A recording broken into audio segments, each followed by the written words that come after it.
First of all, I do want to say when you're working with a fractional team, I do want you thinking this is my team, right? Where you build that healthy communication and you are thinking in alignment with them, not just them over there, that they are really there to help you hit your goals. So how do you build that, right? How do you build an outsourced team that feels like a natural and exciting extension of your team and part of your growth system?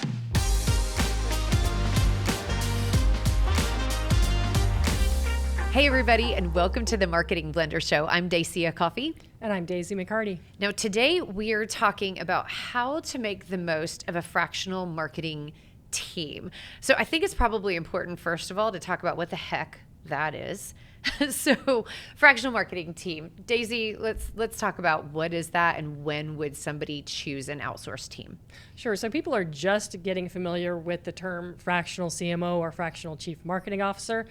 So adding team into the mix is a little bit of a twist for most people. So fractional just means that it's on a part-time basis. You're not hiring people full-time in-house in order to fill a role. You're using an outsourced resource on a part-time basis to get your needs met. So a fractional marketing team is a marketing team that you don't hire full-time in-house, but that you do leverage on a monthly and ongoing basis to execute on marketing tactics in alignment with your strategy. You know, the thing I love about this, and we made the switch away from selling services to being an outsourced full-blown team for our clients a couple of years ago, was because the paradigm shift behind this is that we're driving outcomes.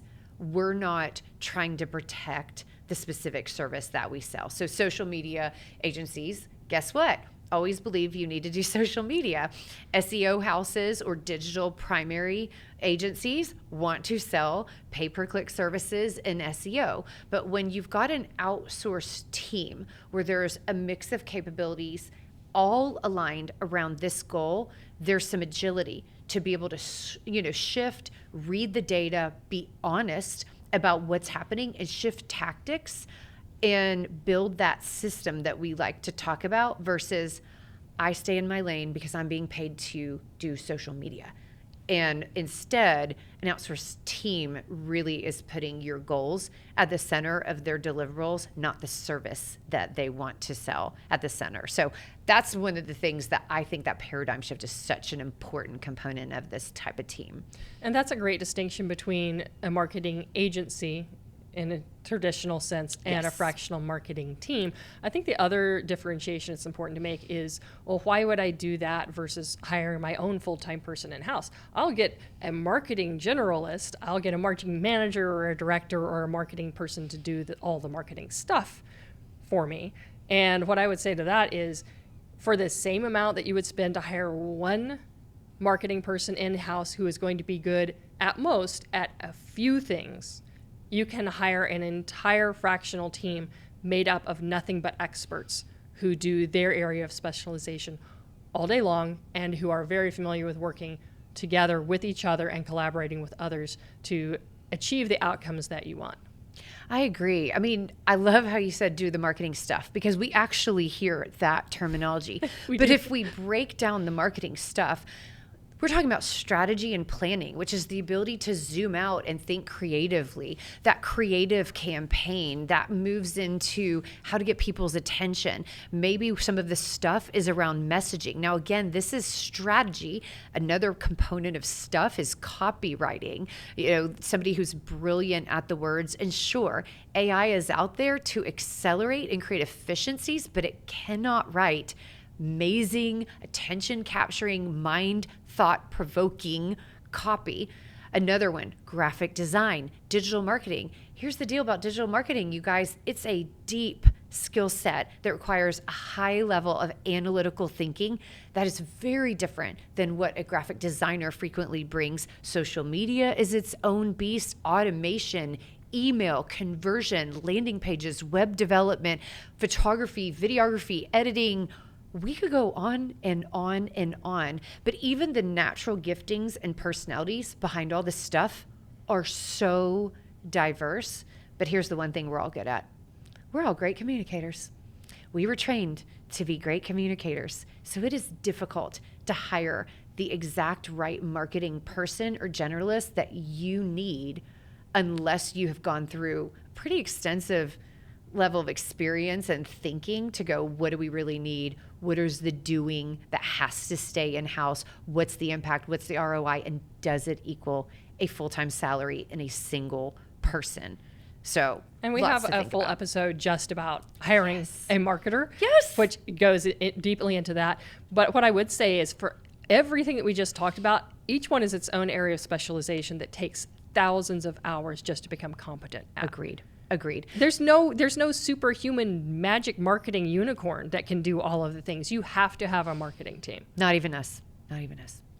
I'm not good at all the things. No, I don't even have design software on my computer and haven't for years. So anyways, so let's slow that down a little bit. Why don't we go ahead and dive into the capabilities that a fractional marketing team should have? So where do you start? What's a core competency that you're like, okay, I would love to see this on an outsourced marketing team? Sure. And before we go into that, just a caveat, any fractional marketing team that you hire should be focused on filling the gaps that you have. So we're about to go into capabilities. It doesn't mean you have to have all of these things if that's not the problem you're trying to solve, or if you already have it in-house. But a well-rounded fractional marketing team will have all of these capabilities so that they can plug any holes that you do have. So the first one is digital marketing, and that is a broad category. It includes paid ads, organic SEO, social media goes in that bucket. Anyone who's doing any type of digital marketing needs to know tracking, analytics, optimization, building funnels. Digital strategy is at like the high level of that, like which tactics do we actually use? Who are we going after? Optimizing conversions, and even down to can you build landing pages and write emails that are part of a marketing funnel. So that's something that every digital marketing team is going to have because those are all the ways that you reach your market online. Yeah, absolutely. And here's the deal. Depending on where you are in the market, how big your budget is, what resources you have, and what buyer personas you are targeting, you cannot win at every single digital marketing play. You should have straightforward answers and then have a person that is capable of getting more squeeze out of the lemon, whether it's digital and paid ads, whether it's social media paid ads, whether it's search engine optimization and organic content. I think this one is such a great and very common place to outsource because it really is such a deep dive and it is so close to the point of filling your sales funnel in clear and decisive return on investment that, it's a really great addition to most teams.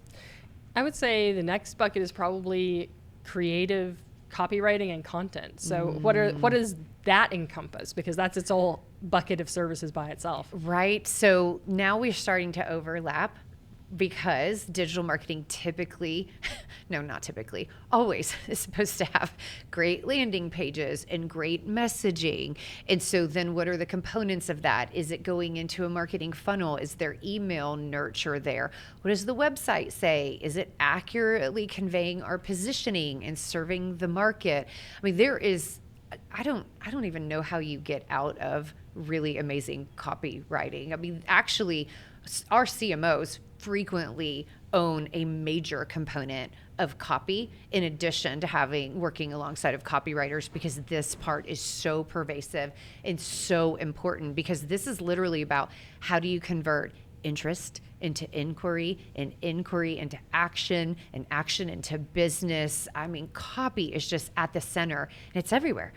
Your trade show booth, your videos, your scripts, your presentations, your website, your blogs, your articles, your PR. Holy cow, only everything that you say in every single touch point. So it is. And even though we have our own digital marketing specialists in-house, I'll still go write ad copy because I know my client's brand messaging better than anyone. So it's its own specialization. You can spend all the money in the world that you want on making things look pretty or making them run properly, but you have to be saying the right things. And being a subject matter expert doesn't guarantee that you're going to be great at content creation and copywriting. So we do see loads of clients with really great marketers in-house still struggle with this for a couple of different reasons. Not only is there a very specific marketing skill set in regards to copy and content creation, but additionally, it takes a lot of time. So while AI has sped this up, you still got to be good at this, because the robots are not good at psychology and converting, creating those conversion transitions inside of copy. So this one's so big that typically as you grow, this grows as well. Okay, the next one we've got, and this just depends, right? Some people have a graphic designer in-house and some people don't. The visual communication is super critical. So having that content creation on the design and the visual side, super important. So give me some examples.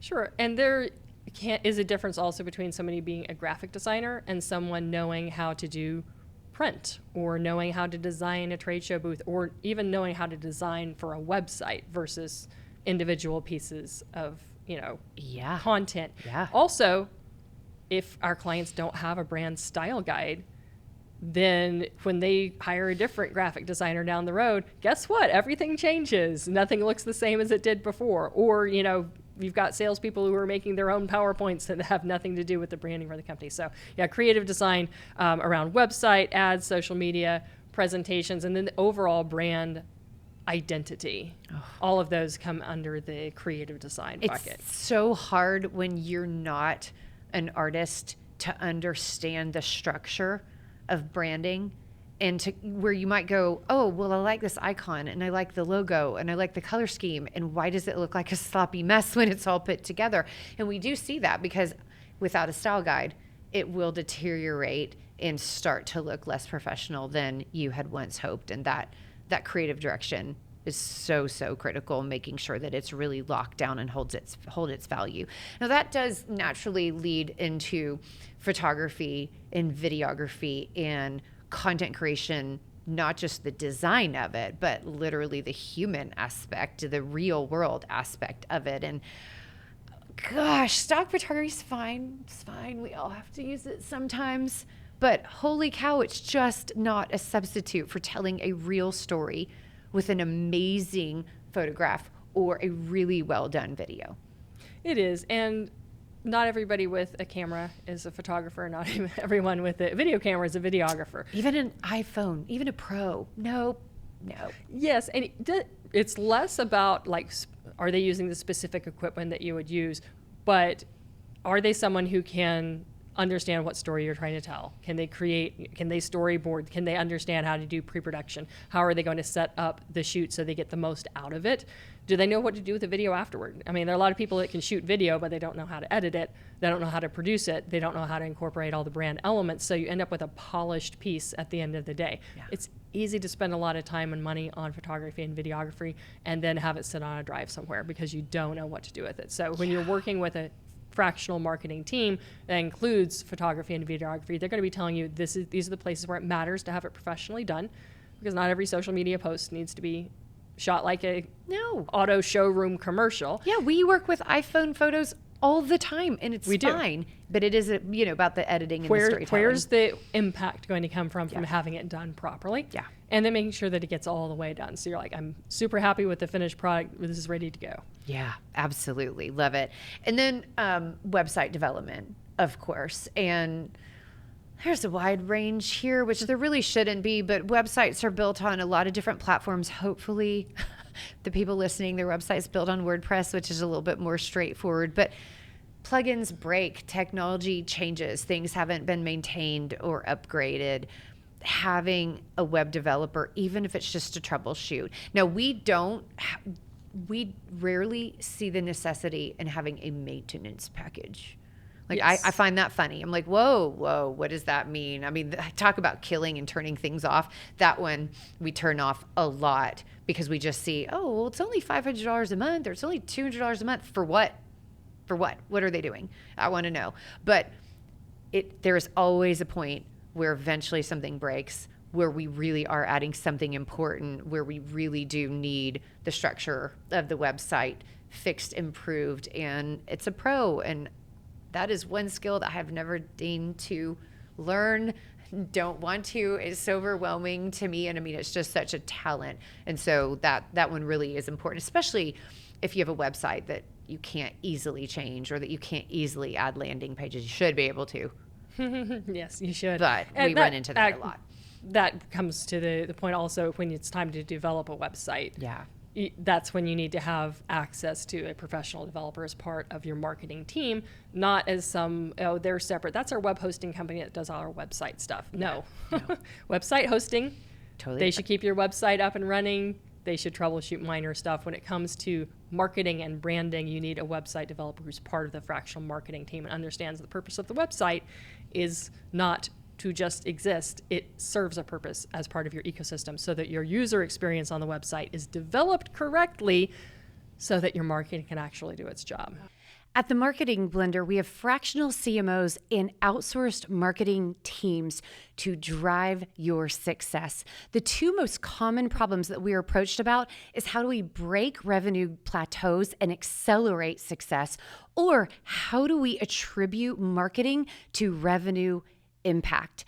And the answer is that we build a system, because your marketing should be driving revenue, it should be driving your reputation, and it should be driving resilience. If you want to learn more, check out themarketingblender.com. So let's shift into somebody's thinking, okay, like we're saying, well, how do they best work with a team that is technically outside? So first of all, I do want to say, when you're working with a fractional team, I do want you thinking, this is my team, right? Where you build that healthy communication and you are thinking in alignment with them, not just them over there, that they are really there to help you hit your goals. So how do you build that, right? How do you build an outsourced team that feels like a natural and exciting extension of your team and part of your growth system? So it definitely should feel like it's part of your internal team. It shouldn't feel like, well, this is our marketing agency, again, that we throw stuff to and they do that stuff. No, it has to be you working together with them. Number one thing is they have to have a strategy to execute on. Yeah. That means when you're looking at hiring a fractional marketing team, if you do not have a chief marketing officer in your organization, you also need to have a fractional CMO who is building the strategy and who is running that team for you to execute on the strategy. Otherwise, you're going to be struggling to tell that fractional team what they should be doing, what outcomes you're trying to drive toward, what is the messaging for your organization, who are you trying to target. They're going to be coming to you with questions to help them do their job well. And if you don't have someone in a leadership position within your marketing department to tell them the answers to those questions, there's very little that they can do to make progress for you. It's such a great point. And, you know, we've got some really interesting scenarios where there's a director of marketing and they're talented, but they do bring in a fractional CMO to be a peer.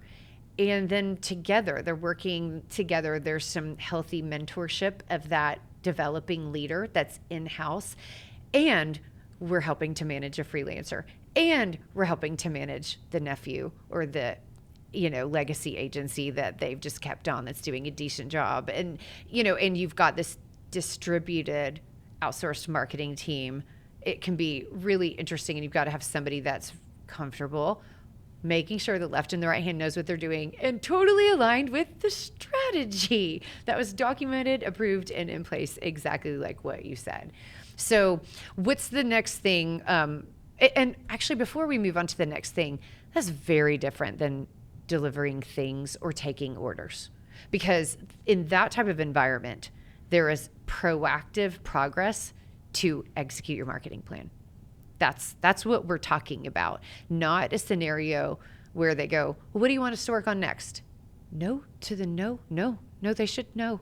There should be clear understanding of what winning is and what progress is in bringing you ideas about the changes, the optimizations, and the next projects that are coming up the line. Yes, and accountability is important for any team, very important for a fractional marketing team.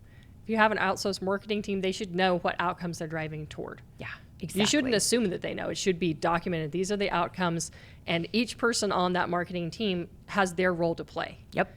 Absolutely. So they should be tracked on their ability to create outcomes for the specific metrics that they have control over. Exactly. Because everybody should be accountable for the stuff that they can control. That's right. KPIs and accountability. Wow. Yep. So moving on, since we are talking that it should feel like an extension of your team, there needs to be a healthy asset transfer and access creation conversation right at the beginning. So what I mean is making sure that one time, not a million times in a row, you transition the logos and the brand style guides and any of the existing collateral, that there's access to the social media platforms, into any other assets or platforms or analytics that you have, your HubSpot or your Constant Contact, anything like that. Just one time, one project together, giving appropriate access so that you never have to do it again, so that there can be some real ownership. And typically it should look like a checklist. So then you know who has access to what. So I think this is a pretty straightforward one, but this is where some of that frustration can come from, is you don't want to constantly create work for yourself as the client when trying to enable your team, but it's really no different than in-house. Just give people the access that they need to do the great job. And speaking of checklists, when you have a fractional marketing team and they have a marketing plan to execute on, that needs to be also broken down into projects and tasks, because that's going to make it very clear who's doing what, when they're doing it, what's the timeline. Highly recommend that you are using some kind of project management software for this, so that it streamlines communication and it makes visibility and accountability much easier. So everybody should know at all times what they're working on, what the progress is, what they're waiting on, who to communicate with. There should be an easy way to communicate. So it's really on the operational side. How do you create efficiency for your outsourced marketing team so that they can be effective? Yep, exactly. I think that's so important, because it's that is progress. You have to track progress. And you've already talked about the appropriate KPIs, the appropriate outcomes that we're driving to. So now you're tracking both, and that is healthy, which I love. So another one for me is ask questions, or at the very minimum, make sure that this is an environment where you feel comfortable asking questions. If there's a scenario where you're asking a digital marketer something and you have no idea what they said, and then you start to feel stupid, like major alarm bells are going off. Like, you want that healthy communication. We believe educated clients are amazing clients. And so in Iron Sharpens Iron, we do want people engaging and understanding the rationale. So making sure if you didn't get the answer that you want, or not that you want, but that you understood and that you can internalize, that's just really important. That, and your team should be telling you the truth early and often. You should feel confident that you're getting the data and the insight and the accuracy that you need, and that hopefully they're being proactive around that transfer of information, and is it working, and how do we get there? So not being scared of the data, but really already owning the data and constantly thinking, how do we make sure that this is a success at the end of the day? Yes, and your fractional team should also be asking you questions. Yeah. Because they should be looking for more and more insight all the time to optimize everything that they're doing. Yeah, here's one great question. Was that a qualified lead? We love sales teams talking with anybody on the marketing side that is filling pipeline, so that there's this healthy, virtuous cycle of insight going into both teams and just circulating that systemization. I love it. On the flip side of asking questions, you should be open to recommendations, and your team should be bringing recommendations to you. So just making sure these really are experts. If they understand the definition of winning, they want to keep winning for you. They're not just trying to mail it in. Otherwise, they get fired. So, they want to be a really integral part of your team. So I think being open to recommendations, ask the question, why? That's fine, but be willing to trust that they're advocating and doing the best thing for you.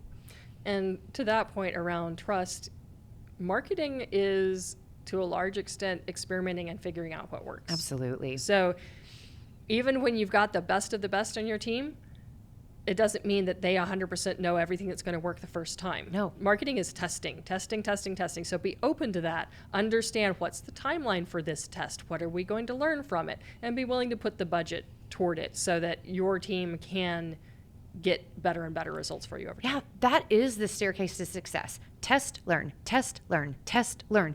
It goes up because you learn and you get better. So absolutely, I love that. Now, with my little staircase, repeatable, systemized processes. So eventually there is a point where we say ABC, right? So we talk about aligning. So aligning your strategy, aligning your decision-making criteria. Then we go to build. So building the components or the conversions or the campaigns that you need. And then you move to champion, which that's where it is your repeatable systems that you want in an ongoing future forward type of approach. And that's the thing is, it's not reinventing the wheel forever and ever and ever. You break the things that need breaking, you create a new strategy, you rebuild what you need to, and then it should start to be systematized where there's these repeatable and forecastable scenarios. And that's around projects, it's around reporting, it's around the doing, whether it's digital marketing or social or copy or email or new design campaigns or video. All of it. Repeatable system is really one of the goals. Always should be one of the goals. It should be. And although this sounds like a whole lot of stuff going on at once, and it is, making time to have fun with it. You know, having a fractional marketing team means that they should be able to bring you cool ideas and kick stuff around and, you know, all the glamour and the glitz of marketing. You should get to enjoy some of that when you have a team that's bringing you interesting, neat, cool ideas. And ask for that. You know, we all get so focused on the progress and the to-do lists. And if you're starting to think, hey, I want something fun, ask for it. Good Lord, it's like the best request ever when, you know, somebody's like, let's re-energize something. Is very, very exciting. And yeah, they should have fun with it because hopefully your outsourced team is passionate about what they do and passionate about making you successful. And that should be a lot of fun. And speaking the truth early and often, most frustrating thing that we hear from our fractional marketing team is, I'm waiting on the client. Oh my gosh, public service announcement for our team. You guys commit to your marketing and that means if there's something out for approval, try to get back quickly because we can't drive success for you if we can't launch something without your approval. And no matter how great and engaged a marketing team is, there's always an approval process, and that's healthy. It's quality control, it's validation, it's keeping everybody engaged. So this should be short. It should be, I'm reviewing, I've seen it before, everything looks great. But that is important. So yeah, get back to the team. Yes. So, number one tip for how to get the most out of your fractional marketing team, don't be the bottleneck. Yes. Same day, next day, 2 business days. That's as long as anything should go without you taking a look at it and saying yes, no, change it, or move forward. At the end of the day, you guys, the pace of change is just continuing to accelerate, and especially in marketing, that is not going to slow down. That is the new normal. There are so many interesting, unique ways that you can appropriately structure your team and your marketing system to really turn marketing from a frustration into a massive value creating strength. And that's what we want for you. So hope you enjoyed this episode. Hope we gave you a couple new ways to think about how to approach your marketing and approach your goals. And if you liked it, as always, hit that like button, hit subscribe, and we will see you next week. Onward and upward.